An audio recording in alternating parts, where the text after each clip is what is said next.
JB 미주 한뉴스입니다. 미 재무부는 17일 7월 15일부터 미국의 3,900만 가구가 매월 자녀 수당을 받게 될 예정이라고 밝혔습니다. 이 지원금은 1조 9천억 달러 규모의 코로나 바이러스 구제 패키지의 일부로 1년 동안 아동 세금 공제를 확대하고 월 단위로 혜택을 받을 수 있게 조정되었습니다. 거의 88%의 미국 아동들이 부모가 추가 조치를 취하지 않아도 수령이 가능하도록 설정되어 있습니다. 해당 가정의 6세 미만의 자녀에 대해 월 최대 300달러, 6세에서 17세 사이 자녀는 매월 최대 250달러를 받게 됩니다. 이전에 자녀 세금 공제는 2,000달러로 제한되었으며 소득을 신고해야만 받을 수 있었습니다. 바이든 대통령은 또한 1조 8천억 달러로 계획 중인 4차 부양 법안에 이 아동 세금 공제를 2025년까지 연장하는 내용을 포함할 것을 제안했습니다. 여기에는 약 1,000억 달러의 비용이 소요될 것으로 알려졌습니다. 청소년기에 불법 이민 부모를 따라 미국에 온 이들을 위한 다카 프로그램 수혜자, 일명 드리머들의 해외여행 및 재입국이 가능해졌습니다. 캘리포니아 롱비치 출신의 미리암 델가도 등 84명의 드리머들이 연합해 다카 수혜자의 여행 허가서 신속 발급을 요청하는 행정소송을 지난 4월 26일 LA 연방법원에 접수했으며 지난주 여행 허가서가 발급된 것으로 알려졌습니다. 오바마 정부가 2012년 도입한 다카 프로그램은 수혜자들에게 노동허가증을 발급해 합법적인 취업 또는 여행이 가능했으나 트럼프 정권 들어서 노동허가증이 전면 중단된 불안으로 인해 여행이나 유학도 하지 못했습니다. AT&T는 자사가 소유하고 있는 워너미디어를 케이블 TV 사업자인 디스커버리와 합병할 것을 진행하고 있는 것으로 알려졌습니다. AT&T는 2018년 워너미디어의 전신 타임워너를 인수하면서 미디어 사업에 뛰어들었으나 미디어의 주류가 케이블에서 스트리밍 시장으로 급격히 이동하면서 어려움을 겪고 있는 것으로 알려졌습니다. 워너미디어는 CNN, HBO, 시네맥스, TNT, TBS 등을 운영하고 있습니다. 여기에 각종 리얼리티 프로그램과 다큐멘터리 전문 프로그램을 운영하고 있는 디스커버리는 최근 디스커버리 플러스로 스트리밍 서비스를 출시했습니다. AT&T는 이번 합병으로 미디어 자산을 리얼리티 강자인 디스커버리와 결합함으로써 넷플릭스와 디즈니의 스트리밍 서비스에 맞설 계획인 것으로 알려졌습니다.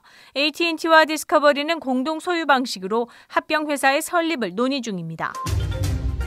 다카 프로그램을 인한 노동허가서를 받은 서류 미비자들은 약 300만 명에 달하는 것으로 알려졌습니다. 미 질병통제예방센터 CDC는 대부분의 학생들이 완전히 예방접종을 받지 못했기 때문에 학교가 남은 학년도 동안 마스크 착용 및 거리 두기를 포함한 현재 코로나 지침을 유지할 것을 발표했습니다. CDC는 목요일 예방접종을 한 미국인이 실내와 실외에서 마스크를 벗을 수 있다는 발표 후 혼란을 해소하기 위해 지난 15일 이에 대한 업데이트를 공지했습니다. CDC는 코로나 백신은 12세 이상의 사람들에게만 제공되어 수백만 명의 학령기 아동이 바이러스로부터 보호받지 못하고 있다고 지적했습니다. 그렇지만 전원이 12세 이상으로 구성된 고등학교의 경우 백신 접종이 가능하기 때문에 이에 대한 업데이트가 필요한 것으로 알려졌습니다. 지난 주말 아이오와주 북서부 도시 인근에서 탈선된 화물열차의 소화 작업이 지속되면서 주변 주민들에 대한 대피 명령이 오늘 월요일까지 유지됐습니다.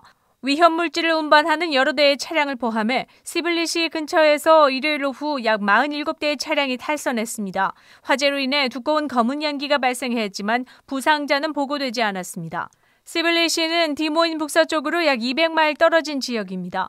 유니언 퍼시픽 대변인은 탈선된 여러 대의 차량이 수산화칼륨, 염산, 아스팔트 그리고 액체 질산암모니아를 운반하고 있었다고 발표했습니다. 이에 따라 탈선 사고 반경 5마일 내의 주민들을 속에 대피시켰다고 알려졌습니다. JB 프리츠커 일리노이 주지사는 17일 전염병으로 인해 경제적 어려움을 겪은 사람들을 위해 2차 임대 지원 자금을 신청할 수 있다고 발표했습니다. 퇴거를 방지하기 위해 총 11억 달러가 임차인과 임대인에게 제공됩니다. 또한 4억 달러의 임대 지원도 대규모 자치정부에서 추가로 지원할 예정입니다. 주 정부는 또한 4억 달러의 모기지 지원으로 주택 소유자를 지원하는 별도의 프로그램도 마련할 것으로 알려졌습니다. 이번 2차 임대 프로그램으로 인해 약 12만 가구를 지원할 것으로 예상하고 있습니다. 승인된 신청자는 최대 2만 5천 달러까지 받게 되며 2020년 6월까지의 누락된 임대료를 충당하고 남는 자금으로 올해 8월까지 임대료를 임대인에게 직접 지불하는 방식으로 지원됩니다. 이 ILRPP 임대지원금 신청은 5월 17일부터 6월 7일까지 접수됩니다. 관심 있는 사람은 ilrpp.ihda.org에서 온라인으로 신청할 수 있습니다. 5월 17일 월요일 코로나19 현황입니다. 미 전 지역 누적 확진 3,371만 8,298명, 신규 확진 2,347명, 누적 사망 60만 174명, 신규 사망자 수는 27명이며 지금까지 완치된 사람은 2,713만 7,712명입니다.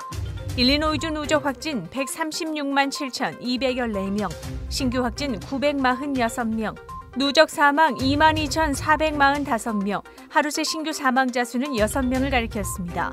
지난 일주일 동안 일리노이주 코로나19 양성 판정률은 2.4%를, 쿡카운티는 4.2%를 나타냈습니다. 다음은 어제 기준 각 주의 신규 확진자와 신규 사망자 수입니다.